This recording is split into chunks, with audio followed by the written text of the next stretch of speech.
그 영상팀에서는 녹화가 잘 되는지 중계가 잘 되는지 한번 살펴봐 주십시오. 예, 오늘 설교 말씀 들어가겠습니다. 오늘 설교 말씀은 요한복음 6장 35절부터 40절 말씀입니다. 예, 이 말씀 가운데서 생명의 떡을 먹고 영생을 살아가라, 생명의 떡을 먹고 영생을 누려라, 이런 제목으로 말씀을 준비했습니다. 35절 말씀, 먼저 35절의 말씀을 보면 예수께서 이르시되 나는 생명의 떡이니, 이렇게 말씀하십니다.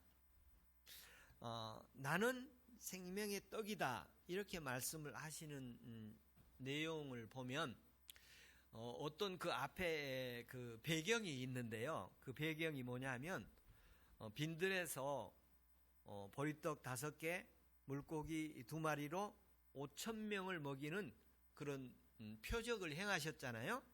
그리고서 이제 이어서 이렇게 하시는 말씀입니다. 이어서 그런 역사를 일으켜서 사람들이 어떤 반응을 보이냐면 예수님을 임금님 삼으려고 이렇게 사람들이 막 이제 모여들어요. 그래서 이 사람 대단하다. 이분을 만약에 우리가 추종해서 세우면 이분이 우리 먹을 것을, 요즘 시대로 말한다면 우리나라 경제 문제는 완전히 해결을 하겠다. 먹고 사는 문제는 해결을 해주겠다. 그래서 이분을 이제 대통령 세우려고 하는 거예요. 그러니까 예수님이 그것을 피해서 제자들에게 먼저 바다를 건너가게 하고 자신은 이제 나중에 산에 가서 기도를 하다가 바다 위를 걸어서 건너오시는데 제자들이 풍랑을 만나가지고 어려움을 겪으니까 풍랑을 잔잔하게 하고 목적지까지 가게 하지요. 그런데 이제 군중들이 그 5,000명이 그 떡을 먹었던 사람들이 예수님을 임금님으로 삼으시려고 하는데 찾으니까 없으신 거예요. 그래서 수소문을 해보니까 제자들은 건너갔는데, 배를 타고 갔는데 예수님은 모르겠다, 못 봤다. 그래서 이 사람들이 이제 찾다가 우리도 제자들 가는 쪽에 가보자. 그래서 가버나움이라는 곳으로 가보니까 예수님 거기 계신 거예요. 그래서 예수님 여기 계시군요. 그래서 예수님과 이제 주고받고 얘기를 이렇게 하시게 되고, 오늘 이제 그런 주고받고 얘기를 하다가 이제 이어서 하시는 말씀인데, 나는 생명의 떡이다. 임금님을 삼으려고, 왕을 삼으려고 추종했던 사람들에게 나는 생명의 떡이다. 지금 이 사람들이 원하는 떡은 무슨 떡이죠? 오병이어에서 보리떡 5개로 5,000명을 먹었을 때 그들이 배부르게 먹고 남은 조각이 12바구니였다. 그렇게 표현했는데, 그때 먹었던 그런 떡을 계속 예수님이 만들어 주셨으면 좋겠다 하는 그런 심정으로 따르고 얘기를 하고 있는 거예요. 그때 나는 이런 육신의 떡을 만들어 주는 것이 문제가 아니라 나는 생명의 떡을 만드는 사람이다. 그렇게 표현을 하시는 거예요. 그러니까 이 예수님을 이렇게 보고 듣고 만나는 그 일들 가운데 예수님께서 자신에 대해서 표현하는데 나는 생명의 빵이다, 이렇게 표현을 하시는 거예요. 근데 예수님께서 나는 누구다, 이렇게 표현하신 게 성경에 많아요. 나는 문이다, 양의 문이다. 나는 생수, 물이다, 생명수다, 생명의 물이다. 나는 또 길이다, 나는 진리다, 나는 빛이다. 뭐 이렇게 예수님을 여러 가지로 표현을 하시잖아요. 예수님이 또 나는 치료자다, 그렇게 얘기도 하셔요. 그래서 제가 이 말씀을 묵상하면서 어떤 느낌이 왔느냐면, 우리가 하나님을 만난 사람, 예수님을 만난 사람은 각자 예수님을 만난 경험이 있을 텐데, 그 예수님을 만난 경험이 어떻게 되느냐면, 나는 어떤 문제를 해결해 줬다. 내 문제를 해결해 줬다. 나는 병을 고쳐주셨다. 그래서 예수님은 나의 치료자다, 이렇게 표현하실 수도 있고, 나는 어려운 문제 가운데 나를 도와주셔서 문제를 해결할 수 있다. 그러면 나는 문제 해결자이셨다, 이렇게 표현하실 수도 있고, 바다의 풍랑을 만나서 배가 위급하게 되었는데 그 파도에 자기를 구해준 거잖아요. 그럼 나를 구해주신 분이다. 이렇게 여러 가지 모습으로 각자 만날 수 있다는 거예요. 각자 만날 수 있는데, 성경에서 가장 근원적으로 주님이 만나기를 원하시는 주님은 어떤 분이시냐면, 나를 생명을 주신 분이다. 나를 살려주신 분이다. 나를 영원한 생명을 주신 분이다. 그런 얘기. 생명이 떡이라고 그러니까 나를 생명을 주신 분이다. 영원한 생명을 주신 분이다. 이렇게 만나기를 원하시는 거예요. 그래서 저와 여러분이 예수 그리스도를 믿고 또 성경을 읽고 또 예배를 이렇게 드리고 그러는데, 예수님이 내 어떤 분인가 할 때 나를 살려주신 분이다. 오늘 본문 이어서 가면, 나를 먹는 자는 죽어도 살고 살아서 나를 믿는 자는 영원히 죽지 아니하라. 나를 먹는 자는 살리라, 그렇게 표현을 했어요. 그래서 이제 이 문제에 대해서 예수님이 이런 얘기를 하시니까 사람들이 이제 어떻게 반응을 하느냐면, 야, 이 사람 자기 살을 먹으래, 그리고 자기 피를 마시래, 이렇게 그대로 받아들여요. 근데 그 당시에 이런 어떤 종교적 모습이 있었어요. 신앙의 실체가 뭐냐면, 사람의 살을 먹고 피를 마셔서 의식을 치르는 그런 종교도 있었어요.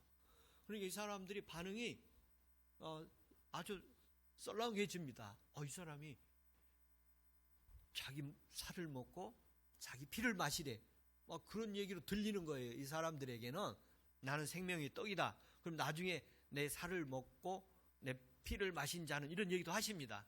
근데 주의 만찬을 하실 때 주님이 이렇게 그 떡을 주면서, 이는 내 살이요, 이제 포도주를 주시면서 이는 내 피다, 내 이거 음료라고 이렇게 말씀하시잖아요. 그래서 주의 만찬 얘기를 하시는 건데, 요한복음에서는 그 주의 만찬 얘기를 오늘 여기서 하고 계신 거예요. 근데 예수님을 그런 육신적인 살과 피로 말하는 게 아니라 영적인 생명의 세계에 대한 말씀을 하시는 거예요. 그래서 우리가 이 세상에 이 몸을 입은 이 육신으로 살아가지만, 이 몸이 다가 아니잖아요. 이 몸이 이제 죽으면, 목숨이 끊어지면, 생명이 끊어지면 이제 우리는 다 흙으로 돌아가는 거 아니겠어요?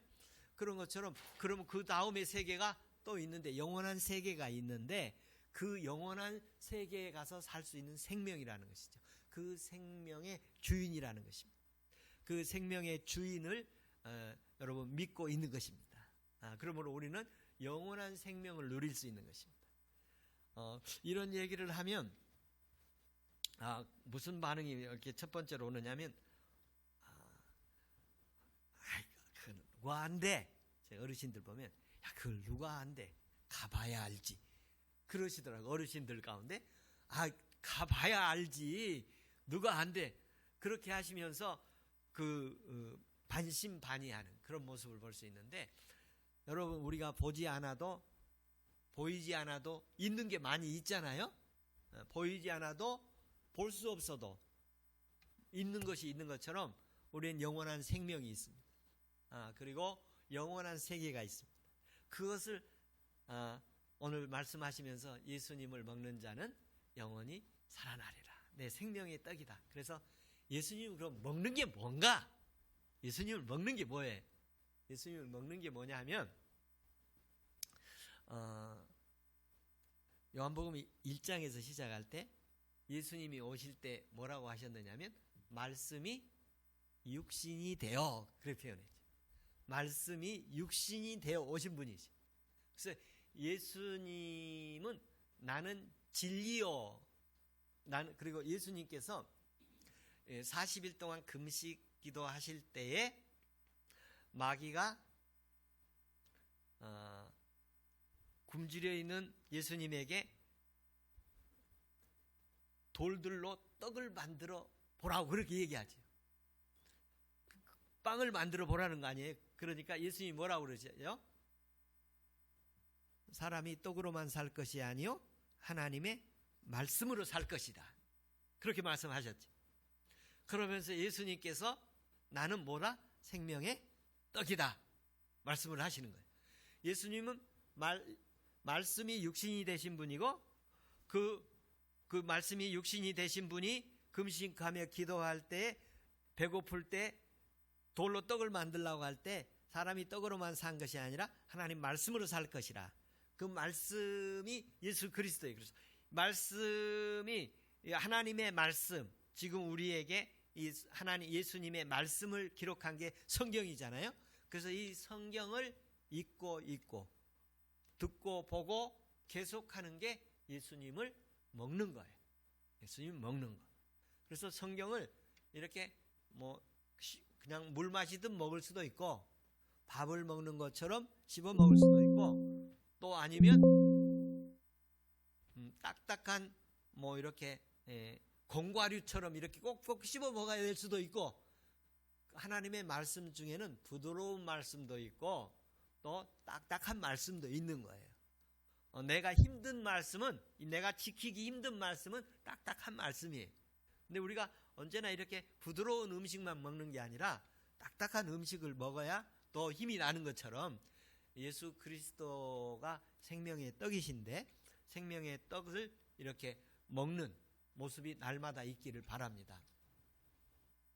두 번째 말씀은 이런 예수님은 나의 떡이고 나의 생명이고 나의 주님이고 나의 왕이시고 이렇게 말씀을 할 수 있는 것은 36절에 보면 내가 너희에게 이르니 너희는 나를 보고도 믿지 아니하는도다 하였느니라 그렇게 되어 있는데 36절에 여기 나를 보고도 믿지 않았다는 말 가운데는 어떤 선행적인 그 얘기가 있는데 첫 번째로 뭘 보여줬느냐 하면 혼인잔치에서 물로 포도주가 된 사건이 있었어요. 그걸 보여주셨죠. 그리고 왕의 신하의 아들이 죽어갈 때에 고쳐주신 사건이 있었습니다. 그리고 어떤 또 사건이 있었느냐면 38년 된 병자를 고쳐주신 사건이 있었어요. 그리고 또 어떤 님 오병이어 기적을 일으키는 사건이 있었습니다.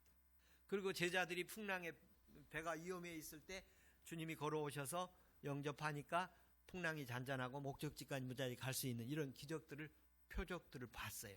그런데 그거를 그렇게도 보고 그런 놀라운 역사들도 보고 아직도 믿지 않고 뭘 더 보기를 원하느냐 그렇게 말씀하고 있는 것입니다.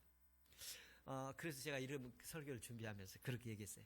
예수님이 잘 안 믿어진 분들에게 이번 주에 주님 좀 보여주십시오. 좀 먹여주십시오.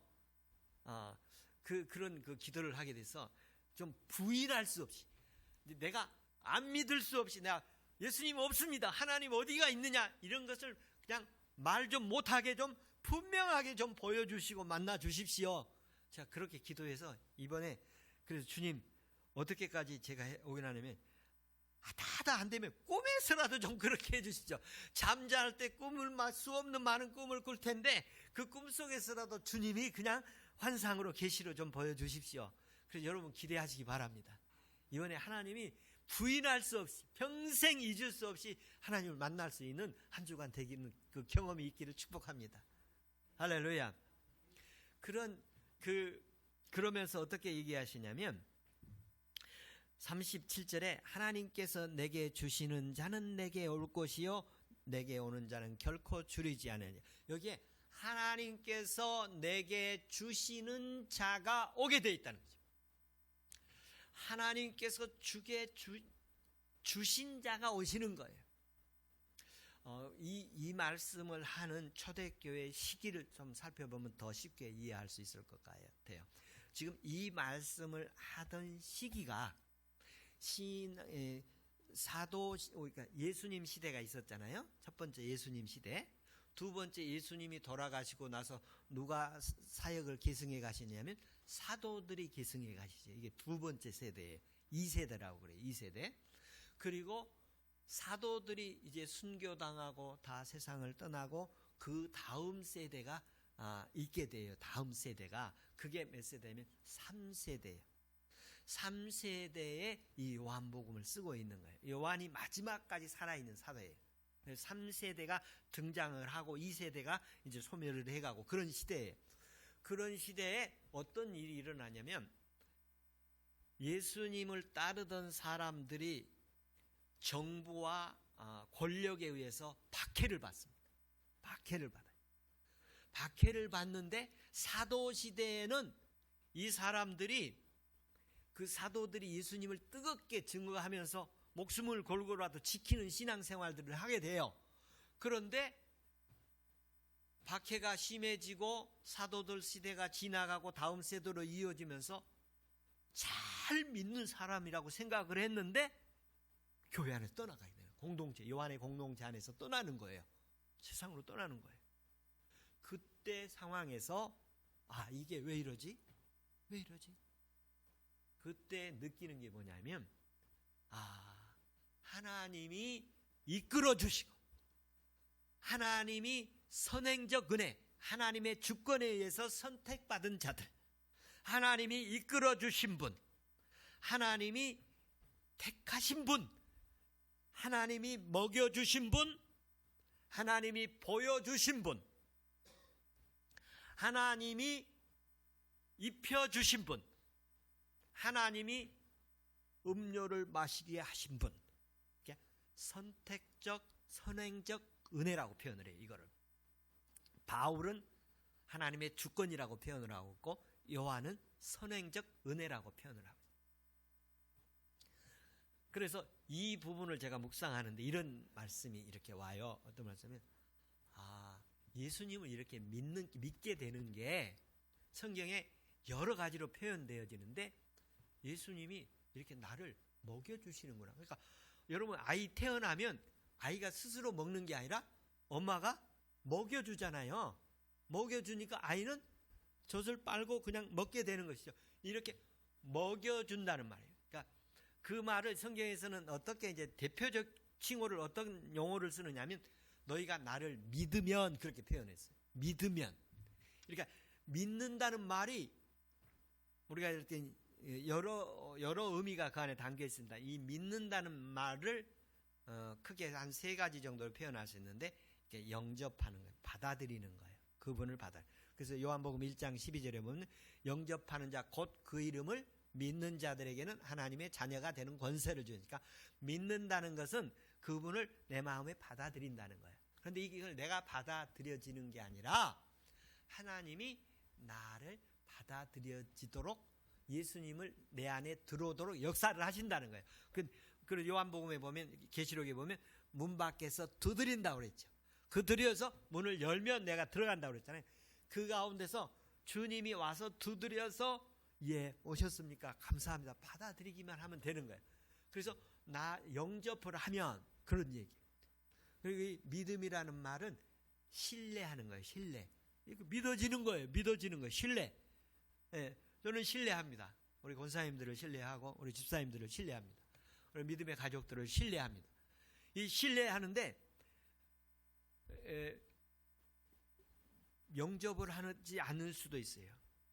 그리고 영접을 하더라도 극진하게 영접할 수 있고 적당히 영접할 수 있고 그냥 부실하게 영접할 수도 있어요. 여러분 오늘 영동교회 오셨는데 제가 여러분 오늘 영접을 우리 국가 간의 영접 가운데 최고의 영접은 국빈 영접이잖아요. 국빈 방문이라고 그러죠. 그러면 총도 포도 쏘고 카페트도 깔고 의장대 사열도 하고 이렇게 하잖아요. 그런데 영동교회 오늘 올 때마다 주님이 극진한 예우로 영접하기를 바랍니다. 극진한 예우로 최고의 예우로 영접되죠. 주님이 우리를 영접하고 여러분이 주님을 최고의 예우로 만왕의 왕으로 영접하는 그 은혜가 있기를 바라고요. 그분의 신뢰, 여러분 사람은 신뢰의 대상이 아니라 서로 교제하고 사랑하고 그런 대상이죠. 그래서 신뢰가 무너질 수 있어요. 관계가 무너질 수 있어요. 그래서 우리의 오직 영원한 신뢰의 대상자는 예수 그리스도이시죠. 그리고 믿음이라는 것은 그분과 같이 동행하는 것입니다. 순종하는 거예요.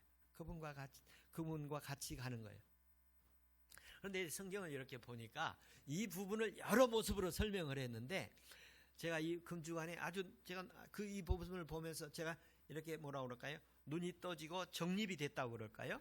그러니까 예수님과 우리가 예수님과 하나님과 이렇게 만나는 그분과의 관계가 이렇게 확립되는 과정을 여러 모습으로 설명을 하고 있는데, 그것을 대표적인 용어가 예수를 믿는다, 우리가 하나님을 믿는다는 칭호인데, 그 믿는다는 그 과정에 나타나는 이렇게 접촉하는 딱 튀기는 현상이 어떻게 되느냐면 보다예요. 보다.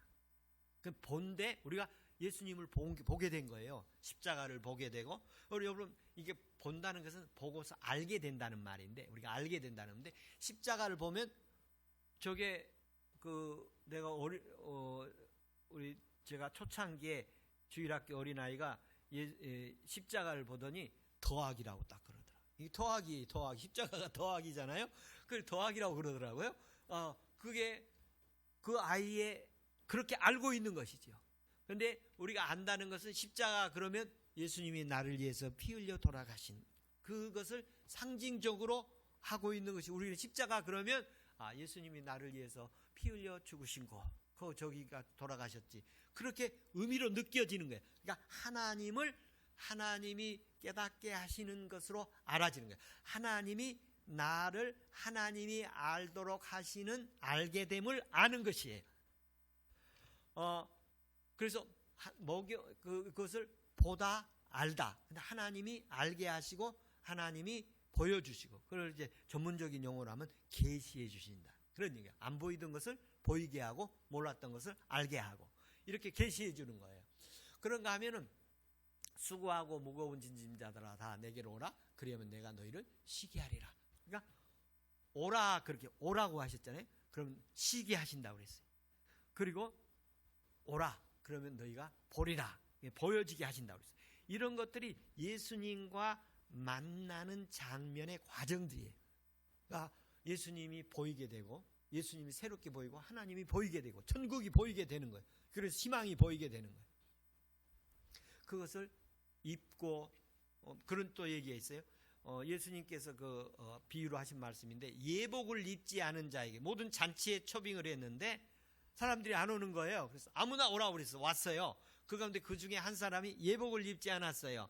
그러니까 왜 예복을 안 입었느냐 그랬더니 유구무원이었어요. 그래서 쫓아내게 되죠. 그 옷을 입는 거로 표현했어요. 복음서에서는 바울 서신은 그리스도의 옷 입는 자라고 그랬어요. 그러니까 예수님을 이렇게 믿는 사람들을 이렇게 옷 입는 자, 예복을 입는 자로 이렇게 표현을 하고 있어요. 그래서 이런 것들을 할 수 있는 것은 우리가 하는 게 아니라 아버지께서 내게 주시는 자, 아버지께서 이끌지 아니하면 누구든지 내게 올 수 없느니라. 이것을 선행적 은혜예요. 오늘 이 자리에서도 하나님의 어떤 역사가 있는 줄로 믿습니다. 세 번째 말씀은 이런 말씀이에요. 이제 38절부터 40절 말씀인데, 하나님께서 이렇게 주신 은혜, 선행적 은혜가 있는데, 그래서 선행적 은혜가 뭐냐면 예수님을 이 땅에 보내신 거예요. 아들을 이 땅에 보내신 게 있어요. 아들을 보내는 거예요. 그 아들을 보내신 하늘로부터, 예수께서 하늘로부터 내려온 떡이라고 그렇게 했어요. 여기 하늘로부터 내려온 떡, 생명의 떡, 나는 떡이다, 생명의 떡이다, 하늘로부터 내려온 떡이다, 영생하는 떡이다, 살아있는 떡이다, 이렇게 예수님의 그 떡의 표현을 여러 가지로 말씀하고 있는데, 그러면서 이 예수 그리스도의 이 생명의 떡을 보낸 것은 38절에 이렇게 표현합니다. 내가 하늘에서 내려온 것은 내 뜻을 행하려 함이 아니요 나를 보내신 이의 뜻을 행하려 함이라.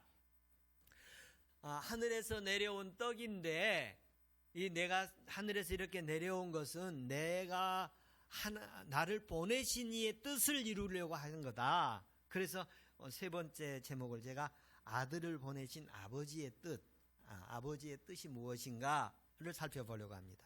39절에 보면 이런 말씀이 있어요. 나를 보내신 이의 뜻은 내게 주신 자 중에 내가 하나도 잃어버리지 아니하고 마지막 날에 다시 살리리라. 잃어버리지 않겠다고 말씀하세요. 하나도 잃어버리지 않겠다. 우리 영동교회 오늘 예배하는 분들은 앞으로 신앙생활을 하는데 더 잘 믿을 수도 있고 어떤 때는 신앙이 더 낙후될 수도 있어요. 약해질 수도 있어요. 힘들 수도 있어요. 근데 주님이 오늘 약속하십니다. 하나도 잃지 않겠다. 하나도 내가 잃어버리지 않고 마지막 날에 그를 다시 살리리라. 아주 약속의 말씀이 있습니다. 하나님께서 하나도 잃어버리지 않겠다. 하나도 잃어버리지 않는 믿음의 사람들이 될 수 있기를 축복합니다. 그러면서 그렇게 말씀하시죠. 40절에 내 아버지의 뜻은 아들을 보고 믿는 자마다 영생을 얻는 것이다. 아버지 뜻은 뭐냐면 아들을 보고 믿는 자들이 돼서 영생을 얻게 하시는 것이. 영생이라는 말은 이제 생명이라는 말을 요한이 형용사를 하나 더 붙여서 영원한 생명인데 그것을 요약해서 영생이라고 이렇게 표현을 하고 있어요. 이 영생이라는 게 뭐냐? 그러면 이것도 좀 어려운 말 가운데 하나인데 영생이라는 것은 영원히 사는 거예요. 시간적으로 말하면 영원히 사는 거고 질적으로 말하면 살기를 지옥 가서 영원히 살 수 있고요. 천국에서 영원히 살 수 있는 건데 여기 영생은 천국에서 영원히 사는 걸 말하는 거예요. 천국에서 영원히 사는 걸 말하는데 영원히 산다는 말은 하나님과 연합해서 하나님과 교제하고 동행하는 거예요. 이게 카타메노예요. 카타메노.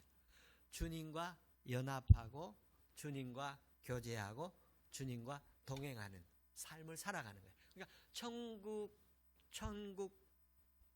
이렇게 나와 결합되고 하나님과 나와 결합되는 거예요. 연합이 되고 결합이 되고 그리고 그분과 깊이 교제를 나누고 그리고 그분과 함께 동행해 가는 거예요. 이게 영생이에요. 그것이 무엇이냐면 사도 바울은 그걸 이제 이런 것들을 더 좀 이론적으로 얘기한다면 하나님의 성품, 하나님의 속성, 하나님으로 구성되어 있는 그것의 세계에 같이 동행하고 누리는 거예요. 그러니까 마귀의 세계의 것을 버리는 거예요. 마귀의 세계의 것은 어두움, 그리고 두려움, 공포, 그리고 제약, 살인, 그리고 불못, 사탄, 마귀, 거짓, 선동, 조작 이런 것들이 어두움의 마귀의 것이라면 하나님의 것은 사랑, 평화, 기쁨, 은혜, 진리, 자유, 축복 이런 성경에서 말하는 성령의 열매들 이런 것과 연합되어지고 교제되어지고 이런 모습들로 영생을 누리게 하시는 거예요. 그래서 우리가 가진 것이 없더라도 또는 내가 어려움에 있더라도 그곳이 주님으로 인해서 천국이 되기를 바랍니다. 천국. 하나님께서 이런 생명을 주기를 원하시는 그 은혜의 힘으로 말미암아 우리가 또 한 주간 쌀쌀하다고 그러는데 그 추위 속에서도 이런 생명이 충만하기를 축원합니다. 오늘 굉장히 난이도가 있는 말씀을 이렇게 같이 봤는데요. 난이도가 있는 말씀을 이렇게 보면서 제가 요한복음을 이렇게 보니까 요한복음이 굉장히 어려워요. 굉장히 어려워. 그리고 진리가 요한복음에 그렇게 복음서 공관복음 마태, 마가, 누가복음 예수님이 행적을 그냥 이렇게 그 상황을 기록한 거예요. 그런데 요한복음은 그걸 해석해서 기록한 거예요. 해석을 해서 그래서 그 해석한 기록을 보고 다시 재해석을 해서 오늘 우리에게 어떻게 해석시켜야 되느냐는 이런 그 과제가 이렇게 요한복음을 보니까 주어져요. 그래서 그 보는 모습 가운데서 오늘 예수님이 어떤 분이 존재인가? 첫 번째, 나는 생명의 떡이다. 생명의 떡이라는 게 뭔가 할 때 우리가 떡을 먹으면 어떻게 돼요? 아주 쉽게 얘기하면 떡을 먹으면 그게 우리의 살과 피가 되잖아요. 살과 피가 되는 거예요. 그러니까 예수님이 우리의 살과 피가 되게 원하는 거예요. 예수님의 몸이 우리의 살과 피가 되는 거예요. 그럼 예수님의 몸이 살과 피가 된다는 말은 무슨 말이냐? 그 사람의 자체지요. 인격이 되는 거예요. 그러니까 예수님의 떡을 먹는다는 것은 예수님의 인격이 우리 가운데 이루어진다는 의미구나. 책에 이렇게 나와서 해석을 제 안에 해석되어지는 게, 예수님 말씀을 먹으면 이 말씀이 내 인격이 되는구나. 내 말이 되고 내 생각이 되고 내 행동이 되는구나. 이렇게 표현되어지고, 또 그 다음에 이게 다 하나님께서 내게 은혜를 주셔야 되는구나. 너희가 그 은혜로 인하여 믿음으로 말미암아 구원을 얻었나니, 하나님이 은혜 주시고 은혜를 주셔서 이렇게 되는구나. 그런 표현이 되어지고, 그 다음에 은혜를 주시니까 예수님이 나의 생명이 되는구나. 내가 예수님을 생명처럼 여겨지는구나. 이런 말씀의 정리가 내 안에 들어왔습니다. 이 은혜의 말씀이 한 주간 은혜 되기를 축복합니다. 할렐루야. 어려운 말씀 또 듣느라 수고하셨는데, 제가 그런 얘기를 아침에도 좀 했는데,